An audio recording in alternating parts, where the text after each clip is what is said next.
അമൃത് Veni hair elixir presents daily news സായാഹ്ന വാർത്തകൾ powered by Pulimoottil silks KSFE. Wow, ഇയാളുടെ മുടിക്കിപ്പോ നല്ല ഉള്ള നീളം വന്നല്ലോ.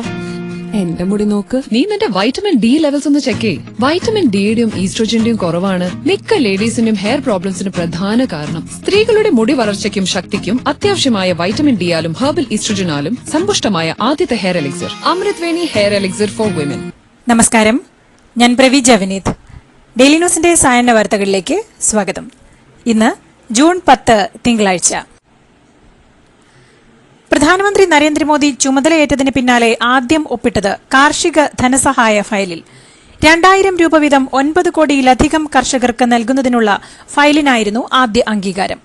കർഷകരെയും പാവപ്പെട്ടവരെയും സഹായിക്കാനുള്ള കൂടുതൽ നടപടികൾ സർക്കാർ സ്വീകരിക്കുമെന്ന് ഇതിനുശേഷം പ്രധാനമന്ത്രി പറഞ്ഞു.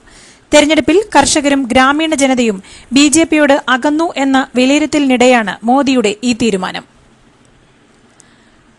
ബാർകോഴ ആരോപണത്തിന്റെ പശ്ചാത്തലത്തിൽ 15ാം കേരള നിയമസഭയുടെ 11ാം സമ്മേളനത്തിന്റെ ആദ്യ ദിനം പ്രതിപക്ഷ പ്രതിഷേധത്തിൽ പിരിഞ്ഞു. അടിയന്തര പ്രമേയത്തിന് അവതരണ അനുമതി നിഷേധിച്ചതിലും അഴിമതി നിരോധന നിയമപ്രകാരം കേസെടുത്ത് അന്വേഷിക്കണമെന്ന ആവശ്യം തള്ളിയതിലും പ്രതിഷേധിച്ചാണ് പ്രതിപക്ഷം നടുത്തളത്തിലിറങ്ങിയത്. സ്പീക്കറുടെ ഇരിപ്പിടം മറിച്ച് പ്രതിപക്ഷം പ്രതിഷേധം തുടർന്നതോടെ നടപടികൾ വേഗത്തിലായി. എക്സൈസ് വകുപ്പിനെ ടൂറിസം വകുപ്പ് ഹൈജാക്ക് ചെയ്തെന്ന് പ്രതിപക്ഷ നേതാവ് ആരോപിച്ചു. ഇല്ലാത്ത കാര്യം കെട്ടിച്ചമച്ച് ഇവിടെ എന്തോ സംഭവമുണ്ട് എന്ന പ്രതീതി ഉണ്ടാക്കുന്നുവെന്ന് മുഖ്യമന്ത്രി പിണറായി വിജയൻ. മന്ത്രി നൽകിയ പരാതിയിൽ ഇപ്പോൾ ഒരു അന്വേഷണം നടക്കുകയാണ്. അത് തടസ്സപ്പെടുത്തലാണോ ഉദ്ദേശ്യമെന്നും അദ്ദേഹം ചോദിച്ചു. പ്രതി തന്നെ വാദിയാകുന്നുവെന്നും മുഖ്യമന്ത്രിയുടെ മറുപടി സ്വീകാര്യമല്ലെന്നും ആരോപിച്ച് പ്രതിപക്ഷം നടുത്തളത്തിലിറങ്ങി. റോജിയം ജോണിന്റെ നോട്ടീസിന് മറുപടിയായി ബാർകോഴ ആരോപണത്തിലെ അടിയന്തര പ്രമേയം സഭ നിർത്തിവെച്ച് ചർച്ച ചെയ്യേണ്ടെന്ന് എക്സൈസ് മന്ത്രി MB രാജേഷ് പറഞ്ഞു.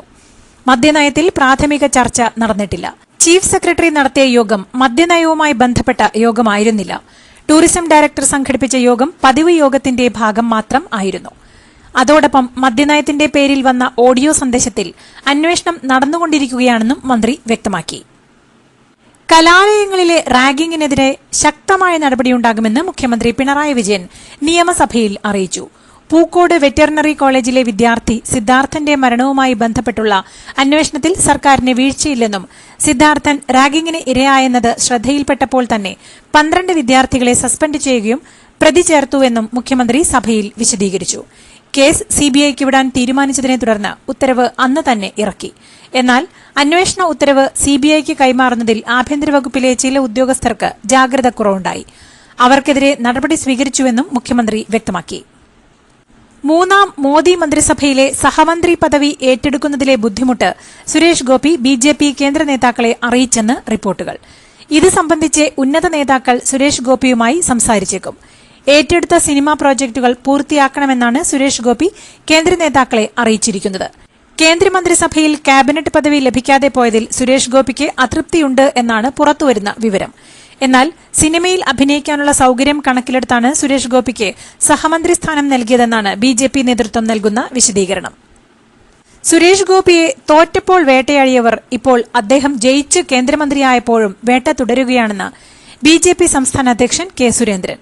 ഇതൊന്നും കൊണ്ട് സുരേഷ് ഗോപിയെയോ BJPയെയോ തകർക്കാനാവില്ല. കേരളത്തിന് 2 മന്ത്രിമാരെ നൽകിയത് പ്രധാനമന്ത്രിക്ക് സംസ്ഥാനത്തോടുള്ള കരുതലാണെന്നും K. സുരേന്ദ്രൻ പറഞ്ഞു. ലോക്സഭാ തിരഞ്ഞെടുപ്പിൽ ഉണ്ടായ കനത്ത തിരിച്ചടി വിശദമായി പരിശോധിക്കാൻ CPM. ഈ മാസം അവസാനം ചേരുന്ന കേന്ദ്ര കമ്മിറ്റി യോഗത്തിൽ തെരഞ്ഞെടുപ്പ് പ്രകടനം സംബന്ധിച്ച് വിശദമായ പരിശോധന നടക്കും. സംസ്ഥാനങ്ങളോട് തെരഞ്ഞെടുപ്പ് പ്രകടനം സംബന്ധിച്ച റിപ്പോർട്ട് നേതൃത്വം ആവശ്യപ്പെട്ടിട്ടുണ്ട്.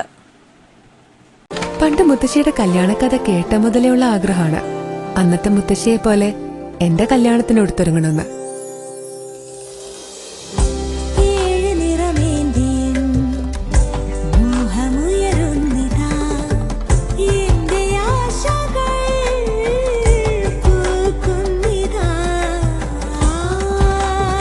ചില ബന്ധങ്ങൾ തുടർന്നുകൊണ്ടേയിരിക്കും.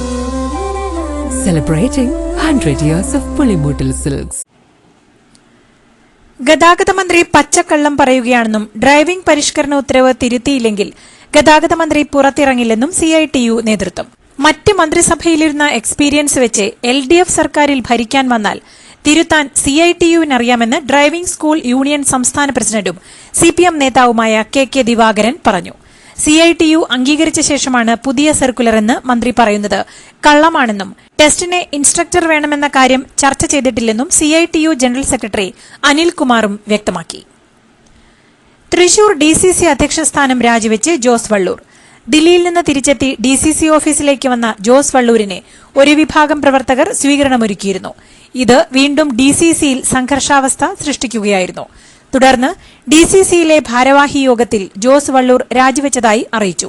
ജോസ് വള്ളൂരിന് അനുകൂലമായി മുദ്രാവാക്യം മുഴക്കി പ്രവർത്തകർ രംഗത്തെത്തി. UDF ചെയർമാൻ സ്ഥാനത്ത് നിന്ന് രാജിവെച്ചതായി MP വിൻസെന്റും അറിയിച്ചു. തൃശൂരിലെ DCC ഓഫീസിന് മുൻപിൽ പ്രസിഡന്റ് ജോസ് വള്ളൂരിനെ ഐക്യദാർഢ്യമറിയിച്ച് പോസ്റ്ററുകൾ. തെരഞ്ഞെടുപ്പ് പരാജയത്തിന്റെ യഥാർത്ഥ പ്രതികളെ സംരക്ഷിച്ച് ജോസ് വള്ളൂരിനെ ബലി കൊടുക്കരുതെന്നാണ് പോസ്റ്ററിൽ പറയുന്നത്.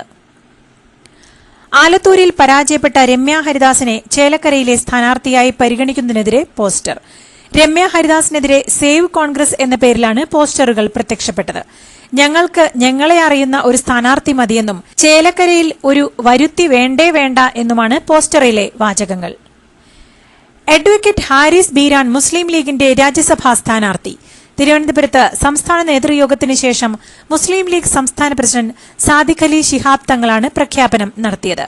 സുപ്രീംകോടതി അഭിഭാഷകനും KMCC നേതാവുമാണ് അഡ്വക്കേറ്റ് ഹാരിസ് ബീരാൻ. കേരള നവോത്ഥാന സമിതിയിൽ നിന്ന് രാജിവെച്ച ഹുസൈൻ മടവൂരിന്റെ നടപടി മോങ്ങാനിരുന്ന നായയുടെ തലയിൽ തേങ്ങ വീണതുപോലെ എന്ന് വെള്ളാപ്പള്ളി നടേശന്റെ പരിഹാസം. മുസ്ലിം സമുദായം സർക്കാരിൽ നിന്ന് അവിഹിതമായി പലതും നേടിയെടുക്കുന്നുവെന്നായിരുന്നു വെള്ളാപ്പള്ളി നടേശന്റെ പ്രസ്താവന. ഇതിൽ പ്രതിഷേധിച്ചായിരുന്നു ഹുസൈൻ മടവൂരിന്റെ രാജി. കേരള നവോത്ഥാന സമിതി ചെയർമാനാണ് വെള്ളാപ്പള്ളി നടേശൻ. സുരേഷ് ഗോപി കേന്ദ്രമന്ത്രിയായതിൽ NSSന് അഭിമാനവും സന്തോഷവുമുണ്ടെന്ന് general secretary G. Sukumaran Nair. കേരളത്തിന് 2 കേന്ദ്രമന്ത്രിമാരെ കിട്ടിയതിൽ സന്തോഷമെന്നും സുരേഷ് ഗോപിയുടെ മന്ത്രിസ്ഥാനം NSSന്റെ നേട്ടമാണെന്ന് പറയുന്നില്ലെന്നും അദ്ദേഹം പറഞ്ഞു. അതേസമയം കേരളത്തിൽ ഭരണവിരുദ്ധ വികാരം ഉണ്ടായോ എന്ന ചോദ്യത്തോട് പ്രതികരിക്കാൻ സുകുമാരൻ നായർ തയ്യാറായില്ല. ജൂലൈ 3-ന് ശേഷം ഏകീകൃത കുർബാന അർപ്പിക്കാത്ത വൈദികർ സഭയ്ക്ക് പുറത്തായിരിക്കുമെന്ന് സീറോ മലബാർ സഭ മുന്നറിയിപ്പ് നൽകി. എറണാകുളം അങ്കമാലി അതിരൂപത major arch bishop Mar Raphael Thattil ആണ് സർക്കുലർ ഇറക്കിയത്.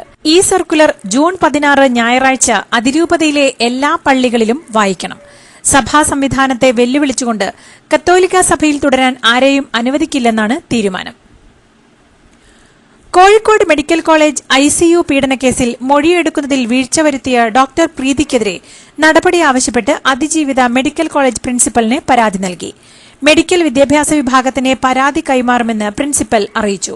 അതിജീവിതയെ ആദ്യം പരിശോധിച്ച് ഡോക്ടർ പ്രീതി മൊഴിയെടുക്കുന്നതിലും മറ്റും വീഴ്ച വരുത്തിയെന്ന് പോലീസ് അന്വേഷണത്തിൽ കണ്ടെത്തിയിരുന്നു. കണ്ണഞ്ചിപ്പിക്കുന്ന നക്ഷത്രത്തിളക്കവുമായി KSFEയുടെ ഗാലക്സി ചിട്ടികൾ വരവായി. 100% സുരക്ഷിതത്വവും മെഗാ ബമ്പർ നറുക്കെടുപ്പിലൂടെ ഭാഗ്യം കടാക്ഷിക്കുന്നവർക്ക് ബെൻസ് കാറും ലഭിക്കുന്നു. ഒപ്പം 17 ഇന്നോവ കാറുകളും 170 ഐഫോണുകളും. ഗാലക്സി ചിട്ടി, ഇനി ആഘോഷ ചിട്ടി. ഇടുക്കി വാഗമണ്ണിൽ ഒറ്റമുറി വീട്ടിൽ കഴിയുന്ന വയോധികയ്ക്ക് ഭീമമായ വൈദ്യുതി ബിൽ ലഭിച്ച സംഭവത്തിൽ KSEB ഡെപ്യൂട്ടി ചീഫ് എഞ്ചിനീയർ ഇന്ന് വൈദ്യുതി വകുപ്പ് മന്ത്രിക്ക് റിപ്പോർട്ട് സമർപ്പിച്ചേക്കും. വാഗമണ്ണിൽ ഒറ്റമുറി വീട്ടിൽ കഴിയുന്ന വയോധിക അന്നമ്മയ്ക്കാണ് 50,000 രൂപയുടെ വൈദ്യുതി ബിൽ KSEB നൽകിയത്. സംഭവത്തെ തുടർന്ന് അന്വേഷണം നടത്താൻ വൈദ്യുതി വകുപ്പ് മന്ത്രി നിർദ്ദേശിച്ചിരുന്നു. പത്തനംതിട്ടയിൽ വനംവകുപ്പ് ഉദ്യോഗസ്ഥർക്കെതിരായ ഭീഷണി തുടർന്ന് CPM നേതാക്കൾ. വനംവകുപ്പ് ഉദ്യോഗസ്ഥരുടെ കാല് മാത്രമല്ല കൈയും വെട്ടാൻ അറിയാമെന്ന് CPM പെരുന്നാട് ഏരിയ കമ്മിറ്റി അംഗം ജെയ്സൺ സാജൻ ജോസഫും ബൂട്ടിട്ട് വീടുകളിൽ പരിശോധനയ്ക്ക് വരുന്ന വനംവകുപ്പ് ജീവനക്കാർ ഒറ്റക്കാലിൽ നടക്കാനുള്ള അഭ്യാസം കൂടി പഠിക്കണമെന്ന് DYFI സംസ്ഥാന സമിതി അംഗം ജോബി T. ഈശോയും പറഞ്ഞു. വനംവകുപ്പിനെതിരെ പത്തനംതിട്ട കൊച്ചുകോയിക്കൽ ഫോറസ്റ്റ് സ്റ്റേഷനിലേക്ക് CPM ലോക്കൽ കമ്മിറ്റി നടത്തിയ പ്രതിഷേധ മാർച്ചിനിടെയാണ് പ്രകോപന പ്രസംഗം. കാസർഗോഡ് ജില്ലയിലെ 85 കന്നഡ വിദ്യാലയങ്ങളിലെ മലയാളം പഠനത്തിന് വേണ്ട പാഠപുസ്തകം ഇനിയും തയ്യാറായില്ല. എത്രയും വേഗം പുസ്തകം ലഭിക്കാനുള്ള നടപടി സ്വീകരിക്കണമെന്നാവശ്യപ്പെട്ട് സമരം നടത്താനാണ് ഭരണ ഭാഷാ വികസന സമിതിയുടെ തീരുമാനം. ഇതനുസരിച്ച് 2022 പാഠപുസ്തകത്തിന്റെ സ്ക്രിപ്റ്റ് തയ്യാറാക്കിയിട്ടുമുണ്ട്. പക്ഷേ പാഠപുസ്തകം ഇനിയും തയ്യാറായിട്ടില്ല. യൂട്യൂബർ സഞ്ജു ടെക്കിയുടെ കൂടുതൽ നിയമലംഘനങ്ങൾ കണ്ടെത്തി RTO. യൂട്യൂബ് ചാനലിൽ നടത്തിയ പരിശോധനയിലാണ് നിയമലംഘനങ്ങൾ ശ്രദ്ധയിൽപ്പെട്ടത്. 160 കിലോമീറ്ററിൽ ഡ്രൈവിംഗ്, മൊബൈലിൽ ഷൂട്ട് ചെയ്തുള്ള ഡ്രൈവിംഗ് തുടങ്ങിയവയാണ് കണ്ടെത്തിയത്. സഞ്ജുവിന്റെ ലൈസൻസ് സസ്പെൻഡ് ചെയ്യുന്നതിന് മുന്നോടിയായി നോട്ടീസ് നൽകി. ഇന്ന് RTOയ്ക്ക് മുമ്പാകെ ഹാജരാകാനും നിർദ്ദേശം നൽകിയിട്ടുണ്ട്. മൂന്നാം മോദി സർക്കാരിന്റെ ആദ്യ മന്ത്രിസഭായോഗം ഇന്ന് വൈകിട്ട് ദില്ലിയിൽ ചേരും.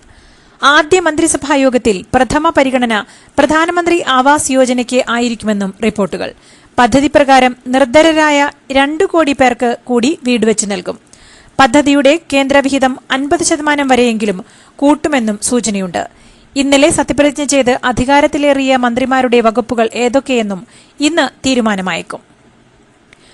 കാറുകൾ കൂട്ടിയിടിച്ചുണ്ടായ അപകടത്തിൽ 4 യൂട്യൂബർമാർക്ക് ദാരുണാന്ത്യം. 4 പേർക്ക് പരിക്കേറ്റു. ഉത്തർപ്രദേശിലെ അംരോഹ ജില്ലയിലാണ് സംഭവം. ലക്കി, സൽമാൻ, ഷാറൂഖ്, ഷാനവാസ് എന്നിവരാണ് മരിച്ചത്. റൌണ്ട് 2 വേൾഡ് എന്ന യൂട്യൂബ് ചാനലിൽ കോമഡി ഉള്ളടക്കം അവതരിപ്പിച്ചിരുന്നവരാണ് മരിച്ചത്. സൗദി അറേബ്യയിൽ ചൂട് കൂടുന്നു. മക്കയിലും മദീനയിലും 45 മുതൽ 47 ഡിഗ്രി വരെയാണ് താപനില. കിഴക്കൻ പ്രവിശ്യയിൽ താപനില 48 ഡിഗ്രി സെൽഷ്യസ് കടന്നു. വരും ദിവസങ്ങളിൽ താപനില വീണ്ടും ഉയരുമെന്നും കാലാവസ്ഥാ വിദഗ്ധർ അറിയിച്ചു. ഇസ്രായേലിൽ പ്രധാനമന്ത്രി ബെഞ്ചമിൻ നെതന്യാഹുവിന്റെ നയങ്ങളിൽ വിയോജിച്ച് മന്ത്രി ബെന്നി ഗാന്റസ് രാജിവെച്ചു. ഗാസ മുനമ്പിലെ യുദ്ധശേഷമുള്ള ഭരണ സംവിധാനത്തെക്കുറിച്ച് ഇസ്രായേൽ പ്രധാനമന്ത്രി ബെഞ്ചമിൻ നെതന്യാഹു തന്നെ വെളിപ്പെടുത്തിയില്ലെങ്കിൽ രാജിവെക്കുമെന്ന് യുദ്ധ ക്യാബിനറ്റ് മന്ത്രിയായ ബെന്നി ഗാന്റസ് നേരത്തെ വ്യക്തമാക്കിയിരുന്നു. 2020 ലോകകപ്പ് ക്രിക്കറ്റിലെ മത്സരത്തിൽ ഒമാനെ 7 വിക്കറ്റിന് തോൽപ്പിച്ച് സ്കോട്ട്ലൻഡ്. ആദ്യം ബാറ്റ് ചെയ്ത ഒമാൻ 7 വിക്കറ്റ് നഷ്ടത്തിൽ 150 റൺസെടുത്തു. മറുപടി ബാറ്റിംഗിനിറങ്ങിയ സ്കോട്ട്ലൻഡ് 13.1 ഓവറിൽ 3 വിക്കറ്റ് മാത്രം നഷ്ടപ്പെടുത്തി ലക്ഷ്യത്തിലെത്തി. ഇതോടുകൂടി ഇന്നത്തെ ഡെയിലി ന്യൂസ് സായന്ന വാർത്തകൾ സമാപിക്കുന്നു. ഡെയിലി ന്യൂസിനു വേണ്ടി വാർത്തകൾ വായിച്ചത് പ്രവീജ വിനീത്. DailyNewsLive.in വാർത്തകൾ വിരൽ തുമ്പിൽ.